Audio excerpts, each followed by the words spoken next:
रयतेच्या पदरात स्वराज्यरूपी धन घातले. ही धनत्रयोदशी समर्पित त्या सुवर्ण सिंहासनाधीश्वर छत्रपतीस.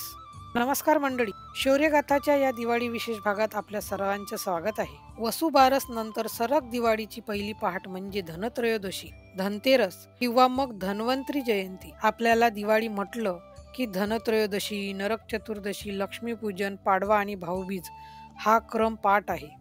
या सणाचा एकामागे एक येणारा क्रम काय सांगतो याची मात्र तसूभरही कल्पना नाही. हे 5 दिवस म्हटले की बस फराळ, फटाके, दिवे, नवे कपडे आणि एवढ्यातच काय ते आपण हुरळून जातो. परंतु आज अस्तित्वात असणाऱ्या आणि साजऱ्या होणाऱ्या प्रत्येक क्षणांमागे एक घटना अंतर्भूत असते आणि ती घटना जेव्हा आपल्याला अर्थासहित उलगडते तेव्हा त्या सणाचा उत्साह अजून दांडगा होतो. दिवाळीचा हाच उत्साह दांडगा करण्यासाठी धनत्रयोदशी मागच्या अनेक पैलूंबाबत आज आपण जाणून घेऊया आणि माहितीपूर्ण उत्साहात धनत्रयोदशी साजरी करूया.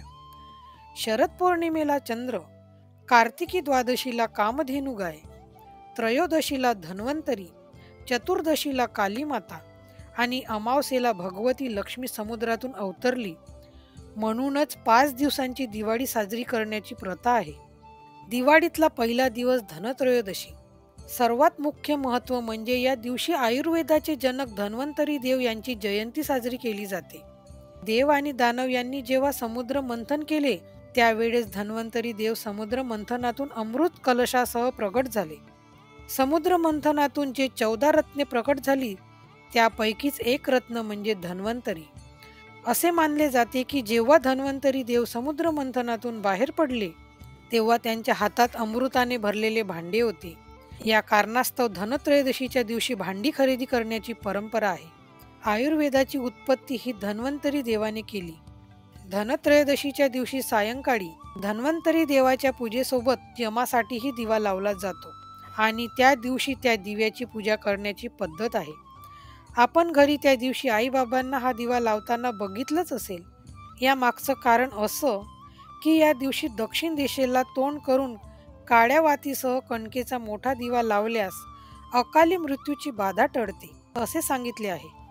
त्याचसोबत या दिवशी यमासाठी दिवा लावला तर मृत्यूचे देवता असणारा यमराजापासून मुक्ती मिळते असे मानले जाते.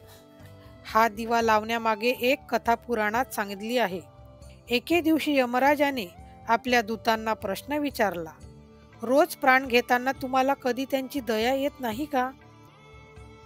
त्यांच्यातील एका दूताने घाबरत नाही महाराज असे सांगितले.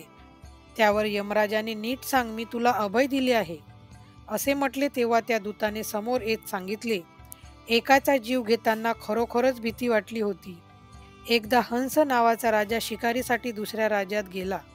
त्या राजाच्या राजा हिमाने त्या राजाचे आदरातिथ्य केले. त्याच दिवशी राजाच्या पत्नीने एका मुलाला जन्म दिला. ज्योतिषांनी नक्षत्राच्या गणनेनुसार सांगितले ते मूल त्याच्या लग्नानंतर 4 दिवसांनी मरण पावेल. हे ऐकून राजाने त्या मुलाला ब्रह्मचारी म्हणून यमुनेच्या काठावरील गुहेत सोडून दिलं आणि आपल्या प्रजेला त्याच्यावर कोणत्याही स्त्रीची सावली पडणार नाही यासाठी लक्ष ठेवण्यासाठी सांगितले. परंतु एके दिवशी एक तरुणी यमुनेच्या तीरावर गेली आणि त्या ब्रह्मचारी मुलाशी तिने गंधर्व विवाह केला आणि लग्नानंतर 4थ्या दिवशी राजकुमाराचा मृत्यू झाला. तो दूत म्हणाला की महाराज, अशी जोडी आपण कधीच पाहिली नव्हती आणि त्यानंतर त्या स्त्रीचा विलाप पाहून मन भरून आले. ही घटना ऐकून यमराज म्हणाले की ज्या घरात धनत्रयोदशीच्या दिवशी यमदेवाच्या नावाने दिवा लावला जाईल त्या घरात अकाली मृत्यूची भीती नसेल. तेव्हापासून धनत्रयोदशीच्या दिवशी कुबेराबरोबर यमाचाही दीपदानाची परंपरा आहे. यासोबतच धनत्रयोदशी ही आयुर्वेदाचे महत्त्व उजागर करते. आरोग्यम धनसंपदा असे आपण रोजच शुभम करोतीमध्ये म्हणतो. असे म्हणतात की आयुर्वेद म्हणजे प्रत्येक रोगावर अखंड सार आहे. असा कुठलाच रोग नाही ज्यावर आयुर्वेदाचा उपचार नसेल. एक आख्यायिका अशी आहे की भगवान धन्वंतरी ब्रह्मांडावर अवतरण्यापूर्वी आयुर्वेदाची पुसटशी कल्पना देखील कोणास नव्हती. ते अवतरल्यानंतर त्यांनी आयुर्वेदाचे 8 भाग करून सकल रोगांवर उपचार पद्धती विकसित केली. आरोग्याबरोबर भगवान धन्वंतरी हे तेजाचे आणि वयाचे प्रतीक देखील मानले जातात. देवांचे राजवैद्य म्हणून त्यांची ओळख तर आहेच, परंतु त्यासोबत वैद्य चिकित्सक धन्वंतरी हे प्राचीन भारतातील एक महान चिकित्सक होते.